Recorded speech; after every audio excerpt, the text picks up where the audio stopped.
छत्रपती संभाजीनगर जिल्ह्यातल्या पैठण मतदारसंघाचे आमदार विलास भुमरे यांनी आपल्या अल्पवयीन मुलाच्या बोटाला शाई लावल्याचा प्रकार काल घडला होता।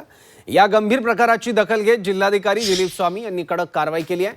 पाचोड इथल्या मतदान केंद्रावर घडलेल्या या प्रकरणी केंद्र प्रमुख दिलीप नरवडे यांच्यासह संबंधित मतदान अधिकारी आणि एका कर्मचाऱ्याला निलंबित करण्यात आले आहे। निवडणूक कामात हलगर्जीपणा केल्याचं कारण देत जिल्हाधिकाऱ्यांनी आज निलंबनाचे आदेश काढले आहेत। आणखी माहिती याबद्दल घेऊयात आपले प्रतिनिधी विशाल करवळेकडून। विशाल, जिल्हाधिकारी कालच याबाबत कारवाईचे संकेत दिले होते। हा जो सगळा प्रकार आहे याची माहिती घेतलेली आहे आणि चौकशीचे आदेश दिले अशी माहिती दिली होती।